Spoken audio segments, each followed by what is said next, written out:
What is up, guys? Archon here bringing you guys another video. In today's video, we're going to be looking at League of Legends dev updates for jungle accessibility. So Riot wants to make the jungle role more accessible for lower MMR. Before we get into their thoughts on what needs to change, I want to give my personal experience on it because I've been playing a lot of jungle in low elo. The biggest problem in low elo is that laners don't understand that Dragon is a team objective, Crab is a team objective. They also don't understand that if they have prio in lane, they need to come back and help the jungler.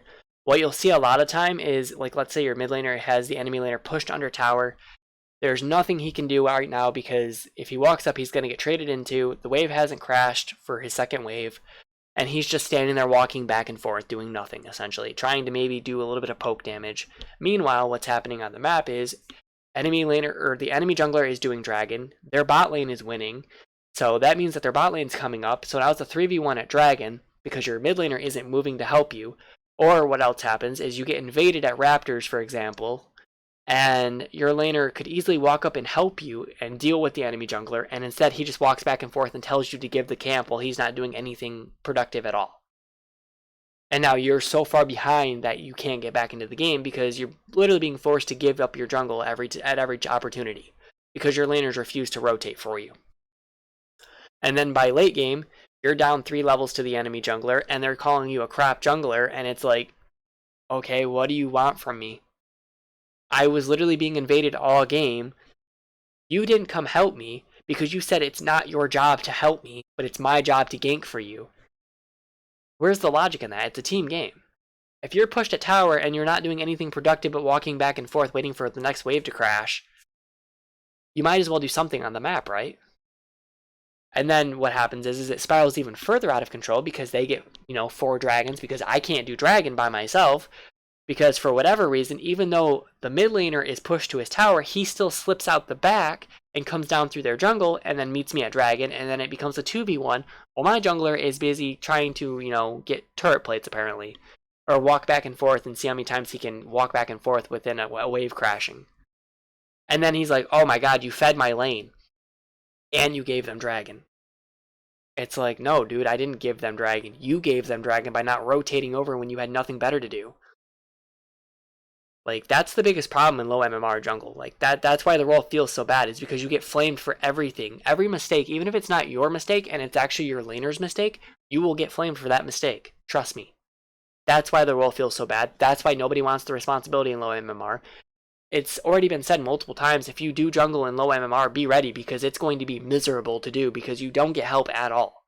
And if you happen to be facing a Smurf, good luck because you're going to lose hard. Because that Smurf is going to enable their jungler to just do whatever he wants on the map. Especially if it's in the mid lane. So anyway, let's see what Riot think needs to be done about the jungle clears, or needs to be done about low MMR jungle to fix the role.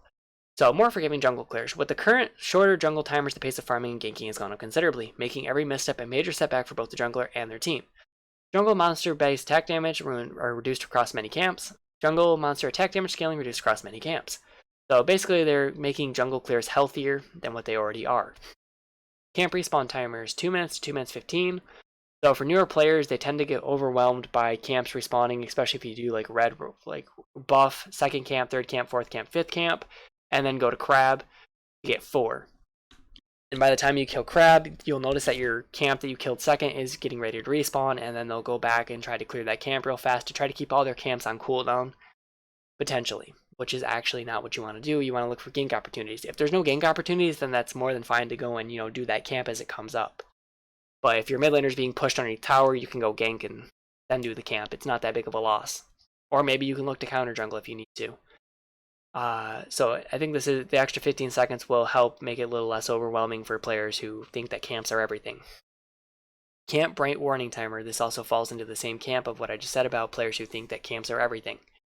So they're reducing it by 5 seconds, which I think is a very, very big deal, especially for up reload as well, because when you see that light go yellow, that means that the camp will be up in 10 seconds no matter what.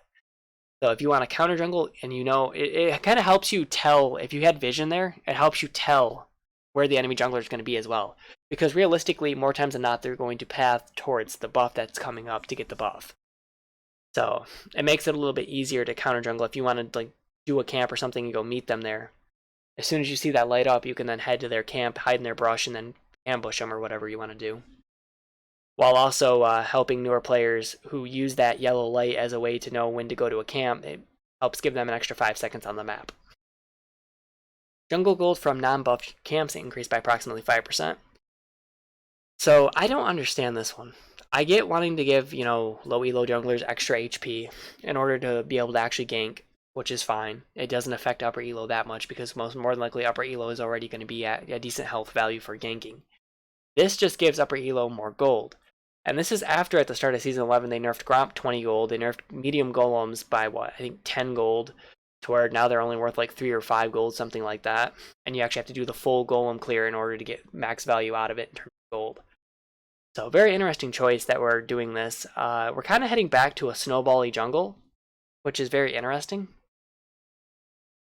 Widen the viable champ pool. We think that we're less reliant on having a perfect AoE clearing kit or the right CC tools to have scuttle dominance will open up viability to a few more champs. Smite along with crowd control will break the scuttle crab shield before applying damage. This is a trap for new players, I'll tell you that right now. If you're not playing a champ that has hard CC, you're better off just autoing it until the shield breaks and then putting it low than what you are using Smite to break the shield. Because realistically, unless I'm trying to remember what Crab's base health value is, I think it's 1,000 early, right? Or is it 875 or something like that? So basically what you'll end up doing is you'll break the Crab shield, you'll hit it for whatever Smite value is, and then if the enemy laner happens to be contesting the Crab, all he has to do is walk up and now you're screwed because he can smite it, you can't smite it, and whatever health value is left over on the Crab from the smite will more than likely be over whatever damage you can deal to the Crab to get it. So it's going to be very interesting to see how this works. I guess if you know the enemy jungler isn't contesting the Crab, then you can smite it to just get a quick Crab clear, get 4, and then go top or bottom or whatever Crab you're on. I guess in that term, it's probably good to do it, but outside of that, if you know the enemy laner's coming to contest, you definitely don't want to use the smite for breaking the shield.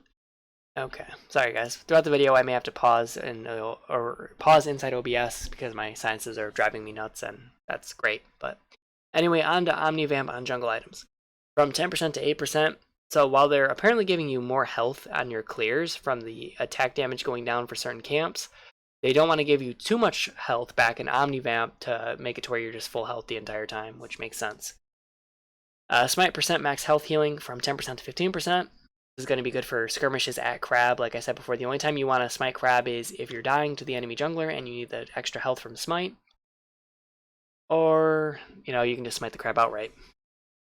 Reduce snowball. Another factor that is both causing too much stress but also too much influence over the game outcome is how hard the jungle position can snowball. We think reducing this will make the position easier to break into and more enjoyable over or longer term. All of these changes up here help create a snowball for jungle, by the way. 5% more gold is a big deal. Having less camps so you can gank more and impact the game more. That's a snowball, by the way. So it's very confusing that they want to tell us that, hey, we're reducing snowball, but at the same time doing this, which helps impact a snowball on the game. I'm assuming what they mean is that counter jungling will no longer be as snowball-y as it is now. So reintroducing comeback XP. Large monsters grant 50 XP per level. You are below the average level of the game, -1. If the average level is 7, you get comeback XP at level 5 and below.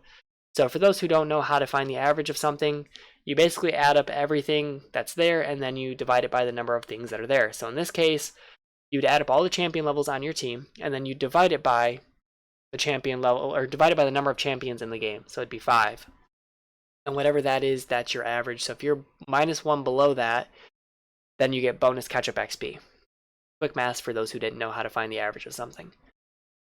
Smite damage to monsters, 390 to 1,000 based on levels. That's changing to just 500 at base and 1,000 after smite quest completion. So at around 7 minutes, you'll have 1,000 damage smite. So like I mentioned before, this actually does kind of address some of the issues I have with low elo, where lane prio is going to matter a little less, I would say. And what I mean by that is if the enemy jungler invades you and takes your ground for your blue or something, and your team doesn't rotate to help you and just tells you to give the camps, when the camps come back up, you're going to be more inclined to get comeback XP and come back into the game and rubber band back in. So it makes jungle feel a little less snowball-y. This is a direct nerf to counter jungling. And this right here is a direct buff to being able to solo jungle objectives, like Dragon. It obviously won't help as much on Herald because Herald has like a billion HP, and the whole thing about Herald is it's time consuming and you have to hit the eyeball. Whereas Dragon will typically have like 2400 health early on, maybe 2000 health, and you can literally smite it and get half its health gone. So at 7 minutes. So soloing objectives becomes a lot easier. They're a lot less team oriented now. So like I talked about at the start of the video about having lane prio, that's going to matter a little less, but it still will matter. It's still important as a laner to understand when you have prio and when you don't have prio. Camp leashing clarity of future work. Basically what they want to do is they want to give junglers the ability, kind of like how towers work now, where if you go into the bot, or not bot, but the practice tool, you can see like tower ranges, the circle around them. This is going to be very similar to that, where you're going to be able to see the edge of the leash range for monsters. This is going to help people who want to be able to, or want to learn dual camps and dual clearing, essentially. Certain champions like Mordekaiser can dual clear very early in the game. I typically find myself on second blue buff doing blue and Gromp and still having full HP from doing both camps. Red Raptors is another one that you can dual camp. Red Raptors, to me, is the hardest one to dual camp because it's very, very specific where you have to stand where you don't reset both the red buff or the Raptors. It's very frustrating to learn. I still don't have it fully down. There's times where I can get it 100% of the time, and then there's times where it's just I reset the Raptors 100 times and it's like, feels miserable. So I am very glad to see this coming into the game. You're going to get a little range circle to show you where the edge of the range is. I think this is going to be very helpful. This right here is probably the biggest thing they could have added. This is about the only thing they could have added to the game and not have impacted upper elo, because upper elo already knows what the ranges are on the camps. Anyway, the TLDR is that they kind of touched on some of the stuff I had problems with indirectly. Upper elo is going to be insanely fun again for jungling, so if you already thought jungle was an impactful role, stay tuned because you're going to get perma gank top like back in season 9. The jungler is just going to live in a lane and make the laner's life miserable, essentially. So yeah, probably not the changes that laners wanted to see. We'll see how long the PBE cycle lasts. We'll see how long these changes last in the PBE cycle, because I can tell you right now, laners are going to complain day one that jungle is OP again and needs nerfs. So let me know, guys, what you guys think. Do you think I'm right about the low MMR situation where it usually ends up falling to it being more so laner priority than anything else, and then that kind of snowballing on the jungler on your team? Or do you think that, you know, it's always the jungler's fault? No matter what, it's always the jungler's fault. Let me know down below. I'd like to have a dialogue with you guys about it. Do you think any of these changes help make jungling less snowbally than what it was already before? Let me know. Anyway, guys, if you found the video informative or you found it funny or fun to watch, be sure to hit that like button as it helps me know what you guys look forward to. Hit that sub button as well. I'll be covering more League videos as well as Apex, and I'll be doing a Hearthstone video here shortly because the new card type is out and they are called Quillbore, and I'll be looking into those. So anyway, thanks for watching, guys. Hopefully you enjoyed the video, and I'll see you guys on the next one. Later.